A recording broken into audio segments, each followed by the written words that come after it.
प्रिय विद्यार्थियों, उद्धव शतक का एक दूसरा पद आज पुनः आपके समक्ष मैं प्रस्तुत करने जा रहा हूँ। पद इस प्रकार है, देखिए पद।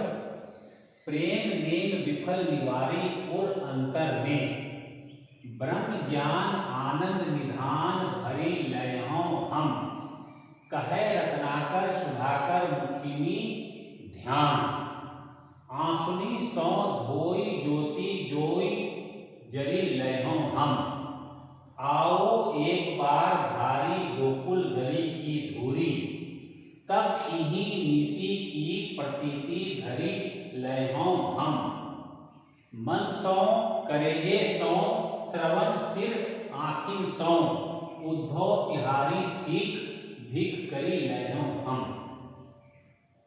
यह पद कृष्ण का है और इस पद में कृष्ण ने अपने हृदय के भावों को उद्धव के समक्ष प्रस्तुत किया है। कल जिस पद में आपने देखा था कि उद्धव कृष्ण को ये समझाते हैं कि यह संसार जो है, यह सृष्टि जो है, यह ब्रह्मांड जो है 5 तत्वों से बना है और उसमें एक तत्व जो है ब्रह्म सत्ता की है, जो सबसे मुख्य तत्व है, जो सबसे वास्तविक तत्व है। अतः आप हे कृष्ण, अतः आप यह मिलन और विरह की भावना छोड़ दें, गोपियों के प्रति भावना छोड़ दें और निर्गुण साधना और योग को आप अपनाएं। तो कृष्ण को उद्धव समझाते हैं। उसके बाद कृष्ण उद्धव को क्या कहते हैं, इस पद में उसी का वर्णन है। पहले देखिए शब्द का अर्थ देखिए, तो पहले जानने की जरूरत है कि यह कृष्ण का कथन जो है उद्धव के प्रति है।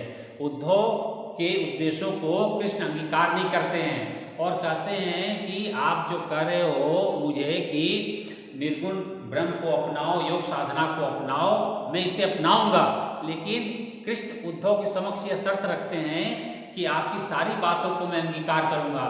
आप सिर्फ एक बार ब्रज जाओ और वहाँ के रचकन को लेके आओ, वहाँ गोप बालाओं, गोपियों, राधा इत्यादि से मिलकर आओ, फिर तुम जो कहोगे मैं उसे करने को तैयार हूँ। वस्तुतः कृष्ण जो है उद्धव के निर्गुण ब्रह्म की साधना और उनकी योग साधना को निरर्थक सिद्ध करना चाहते हैं। वो जानते हैं कि ये जब ब्रज जाएंगे तो इनका जो निर्गुण ब्रह्म और योग साधना का संदेश है, जो उपदेश है, वो विफल हो जाएगा। तो अपने इसी भावों को इस पद में कृष्ण जो है कृष्ण जो है उद्धव से कहते हैं। देखिए पहले शब्दों के अर्थ देखिए, फिर वाक्य में इसका अर्थ देखेंगे आप।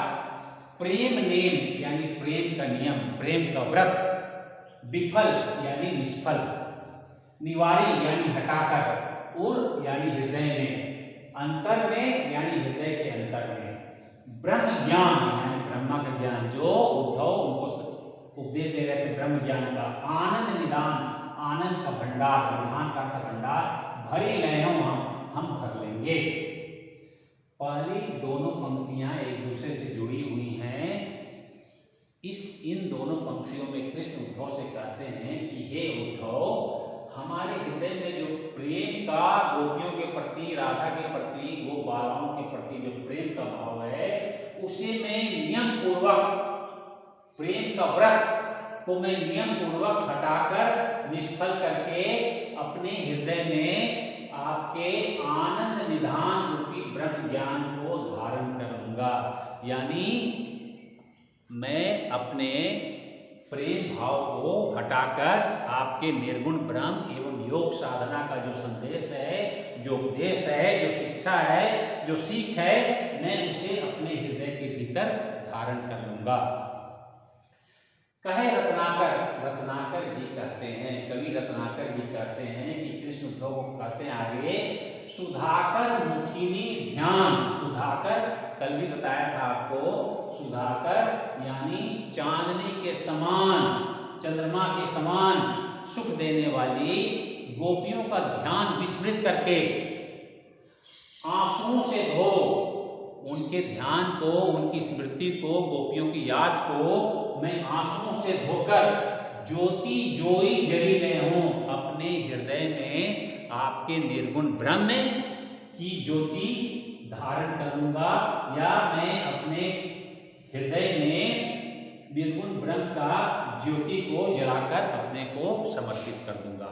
आगे पंक्ति, आनो एक बार धारी गोकुल गली की धूरी, आवो यानी आगे की पंक्ति में कृष्ण उद्धव से कहते हैं कि हे उद्धव, तुम एक बार ब्रज जाओ और वहां से आओ। आना, आओ यानी आना, एक बार यानी एक दफा, एक अवसर, धारी गोकुल, तुम गोकुल जाओ और एक बार वहां से लौट कर आओ।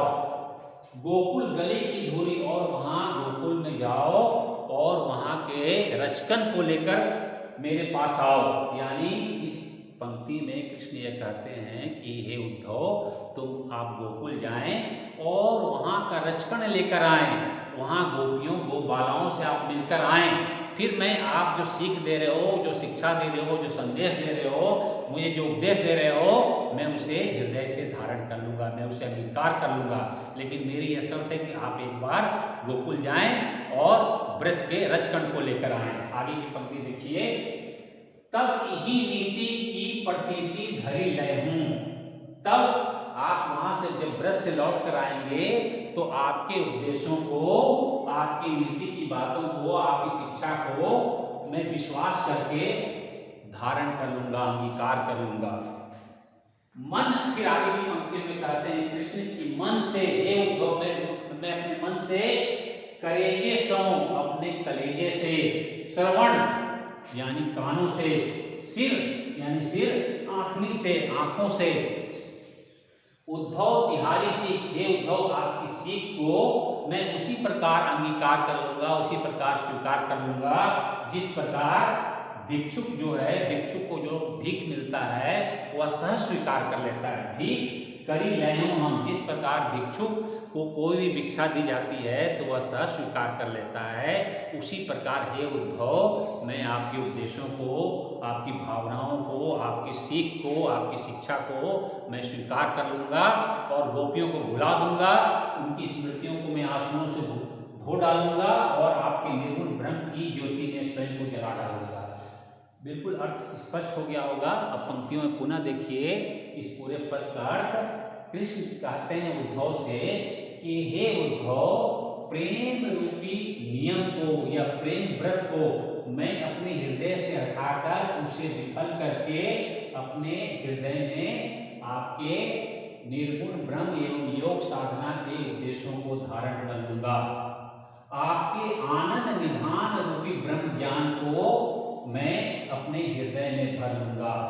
रत्नाकर कवि कहते हैं कि कृष्ण उद्धव से कहते हैं कि चंद्रमा के समान मुख वाली गोपियों की याद को आंसुओं से धोकर और अपने अंतर्मन में ज्योति को जलाकर मैं आपके निर्गुण ब्रह्म को अपना लूंगा। लेकिन आप एक बार गोकुल गांव जाएं, गोकुल की गलियों में जाएं और वहां की धुरी, वहां का रचकन लेकर आएं। या इसके कहने का तात्पर्य कृष्ण का यह है कि आप गोकुल जाएं और एक बार गोपियों, गोपालाओं से आप मिलकर आएं, तब मैं आपके उपदेशों को अंगीकार कर लूंगा। तब आपकी सारी बातों को, सारी स्थितियों को, सारे उपदेशों को मैं विश्वास पूर्वक धारण कर लूंगा।